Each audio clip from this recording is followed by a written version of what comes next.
It's finally time to put an end to this series. Will Midwest Coin Hunter take round 3 and shut out RobFindsTreasure in a penny box battle? Or will RobFindsTreasure become the greatest comeback champion of the world?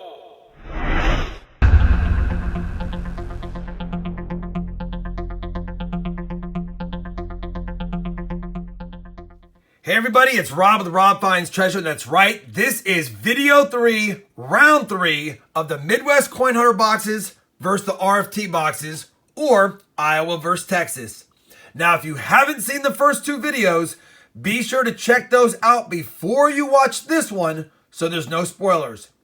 I'll have a link to the very first one up here, that way you can start with that one, watch round 2, and then you can move on to this round, which is round 3. Now, I'll go ahead and bring the stat sheets for those that already know what's going on.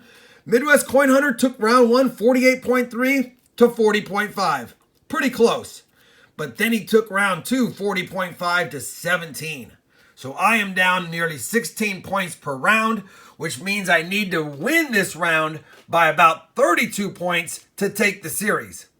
If that doesn't happen, I at least want to win one of the 3 boxes to at least be able to show my face around the coin community. Well, in all seriousness, I would like to win at least one round. That being said, as a reminder, the winner of the 3-box overall series only has to give away a half ounce of silver, and the loser has to give away a full ounce. Now, I was pretty confident that I would do well on this, so I put up one of my 1-ounce custom RFT rounds, serial number 238 out of 250, as my 1-ounce giveaway.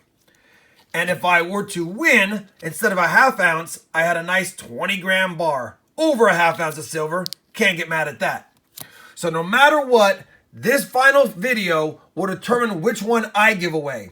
And as a reminder, on Midwest Coin Hunter's channel, because he has the same rules, he's giving away one, and he will have a comment video that you want to leave a comment on to participate in his giveaway.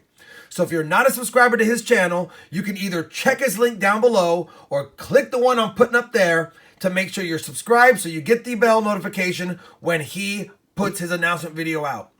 Again, the rules are pretty simple. Check out my rules for contests and giveaways found down below. And then if you deem yourself eligible, all you have to do is leave a comment on this video because this is the video that I will use to select a winner.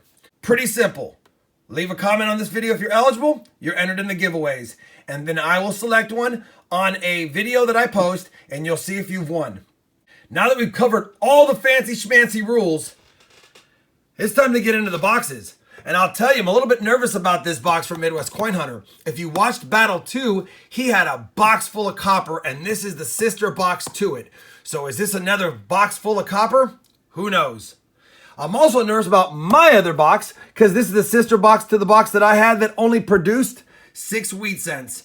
So I'm having a sister box that didn't do well, and he's got a sister box of a box that did do well. It could get ugly, or we can make that comeback. Let me clear up this area. We'll do a live opening of the top of his box, and then we'll begin the hunt. All right, let's get this box open and take a peek on the top and see what we see.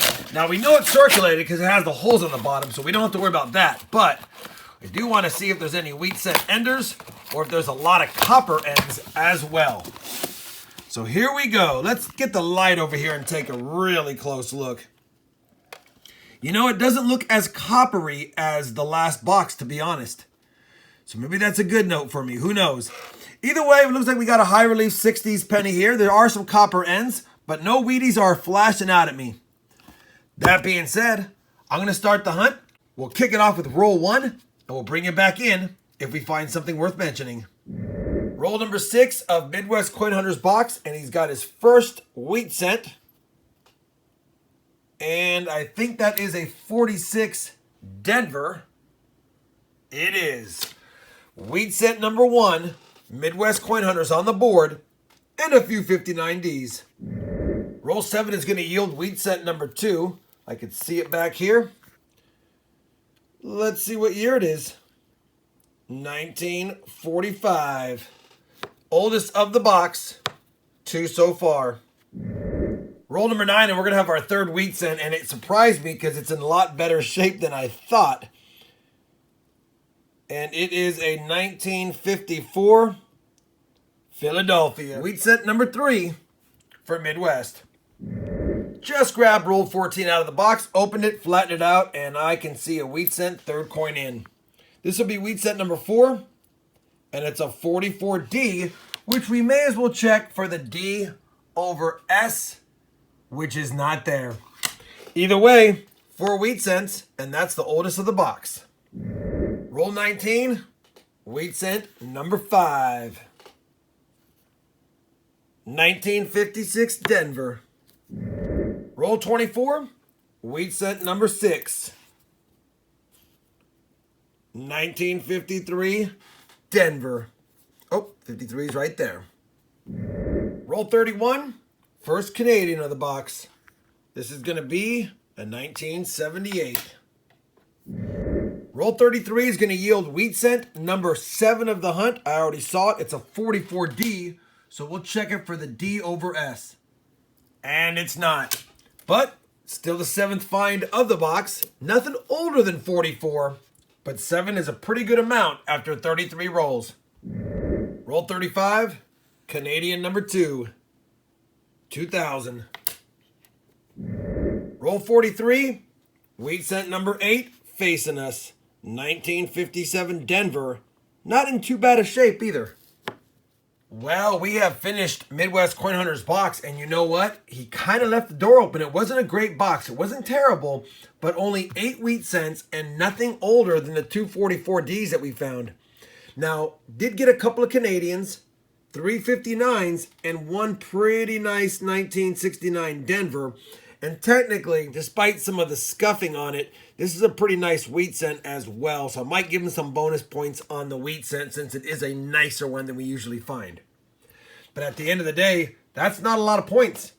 So the door is open for at least a round win. But if we get a big box, he's going to be in trouble. The stage is set. Can the RFT 3 box pull out a Hail Mary? I'll get the hunt started and I'll bring you in on my first good find. Roll number 5 of the RFT box, and we're finally on the board with our first wheat cent. This one is a 1952 minted in Denver. We also have a nice 69D of our own and a 59. That's toasty. Let's find lots more. Roll 13, and we've got a Canadian of our own, 1994. Roll 14 is going to yield wheat cent number 2, and it's a 1946 minted in Philadelphia. Oldest of my box, number 2 on the board. Roll 19, wheat cent number 3, 1945, new oldest of the box. Roll 22, wheat cent number 4, 1950 out of Denver. Roll 29, wheat cent number 5, and it is a 44D. We'll check it for that D over S. I know what you're thinking. Rob, I think I see an S behind that D.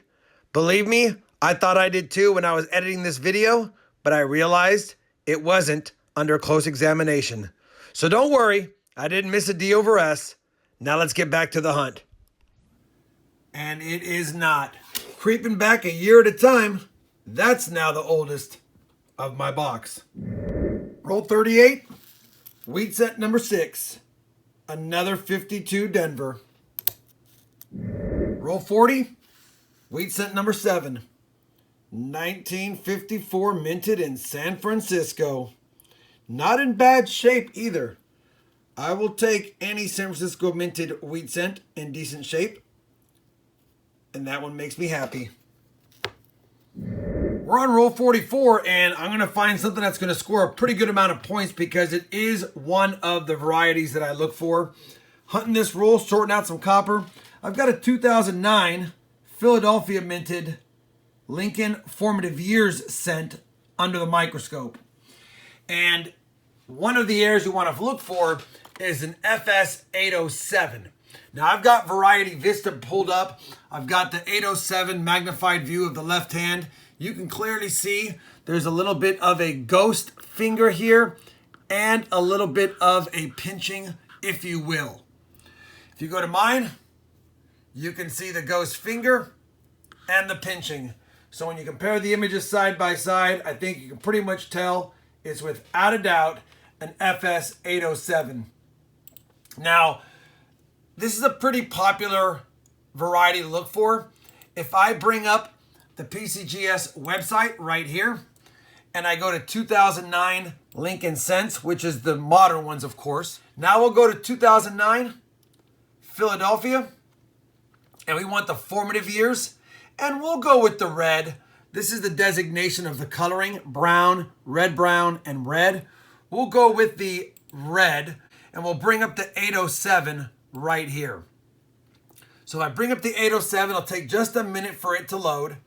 So as it loads, we'll scroll down to his finger, and there it is, right there. So we've got an 807, not a lot of value. Obviously in mint state, it's gonna fetch north of 15 bucks. So not a very valuable one. Obviously, like with any coin, if you get one of the higher mint states, it's a very valuable coin, over 100 bucks. Mine is not going to be mint state 66, but it's definitely mint state for sure. It's a nice cent. It's probably a mint state 63 to 64, I would guess. But at a mint state 64 even, $28 in value. I'll take it. More importantly, it's a variety found, FS 807, and I'm going to get 25 points for it. Now, we're not going to make up a ton of points with that because we only have 7 wheat cents and only a handful of side finds. But we do have 6 more rolls to go through. Maybe we can get lucky. I think we've got this round with that find. But can we get the series with a few more finds? Well, that does it for my box. No extra finds. Only 7 wheat cents. 44 was the oldest. Of course, we did find that FS 807 2009 formative years Lincoln cent. That's going to add some points. 1 Canadian, 2 59s, 2 really nice 60s Lincoln Memorial cents, and 1 69S, but it wasn't the DDO, of course. For fun facts, I actually found 4 2020 pennies as well, all minted in Philly. I've yet to see a Denver one. And we were able to add 35.18 ounces of copper, one of my lowest. Let me get my stats plugged into the stat sheet. Let's make it official. See who got this round, which I think I did, and who took the overall series. Well, I got the stats plugged into the stat sheet, and we made it close. We got the last box, 42.3 to Midwest 19.8. So it made the series. Midwest Coin Hunter took it 36.2 to 33.3. Only a 3-point per box win. Now, obviously, his Indian head cent helped, and my variety helped. That was the 2 big finds. But outside of that, the moral of the story here is he had 10 foreign coins to my 2. So those helped him, and he had a few nicer coins in his boxes than mine did. At the end of the day, it was a pretty tight series. Obviously, had it gone to 5 or best of 7, who knows whose game it was. Still, as promised, because I lost it, I owe a 1-ounce round, and as I said, we'll use my RFT round to give away. I think I said in the beginning of the video that I would do a separate video for the giveaway, but I've decided to do something different. To make it really easy, let's give this away live. On my Wednesday live stream coming up on April 22nd, we will do this giveaway sometime in the first 30 minutes of the stream, and we'll do it live. Obviously, you don't need to be present to win, but you need to send me an email to claim it. Remember, check out Midwest Coin Hunter's channel. That way you can enter his giveaway, which should be posting anytime after you see this video posted as well. I want to thank Midwest Coin Hunter for this challenge. I had a lot of fun. Too bad I lost, but at least I get to give away one of my silver rounds to some lucky winner on Wednesday night during my live stream. If you enjoyed this 3-box penny box battle against Midwest Coin Hunter, I'd appreciate a thumbs up. And as always, everyone, happy hunting, and thanks for watching.